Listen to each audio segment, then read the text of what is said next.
Bismillah, Assalamualaikum warahmatullahi wabarakatuh. Sahabat berbagi yang dirahmati Allah Subhanahu wa Ta'ala. Bolehkah kita berkurban secara digital? Maksudnya, jika kita berkurban kemudian kita titipkan kepada lembaga atau yayasan tertentu dan kita tidak melihat penyembelihannya dan tidak melihat pembagiannya, seperti itu ya. Nah, bagaimana hukumnya? Nah, menurut para ulama ini secara hukum sah kurbannya walaupun dia tidak mendampingi, kemudian dia juga misalnya tidak melihat pembagiannya gitu ya, seperti itu. Nah, jadi secara hukum ini sah karena kita memakai konsep fikih. Kalau dalam konsep fikih itu ada yang namanya wakalah. Jadi kita boleh pekurban atau mudhohi itu menitipkan atau tadinya mewakilkan gitu ya penyembelihannya, pembagiannya, pendistribusiannya itu kepada lembaga-lembaga tertentu misalnya seperti itu. Nah, bahkan kita melihat juga Nabi menyembelih kurban dan juga mewakilkan kepada orang lain. Itu boleh seperti itu.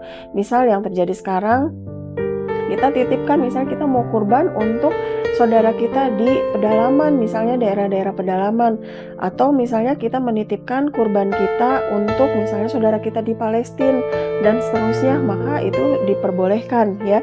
Para ulama mengatakan ya juzu at-tawqil fi dzibhi. Jadi boleh mewakilkan penyembelihannya itu kepada orang lain. Nah, di sini termasuk ada hukum kurban. Ya tadi ya seperti online, kita misalnya menitipkan dan seterusnya gitu ya. Nah, dibelikan untuk kita menitipkan pada lembaga atau ke orang untuk disembelihkan dan kemudian dibagikan selama syarat-syaratnya itu terpenuhi, maka itu sah hukumnya. Nah, syarat-syarat berkurban tentu kita perhatikan ya. Kita misalnya lembaganya teramanah misal. Kemudian juga syarat hewan kurbannya juga memenuhi syarat. Kemudian juga penyembelihnya muslim gitu. Sembelihannya sesuai dengan syariat Islam gitu ya. Dan kemudian ada tadi wakalah, tadi ada akad wakalah yang seperti itu.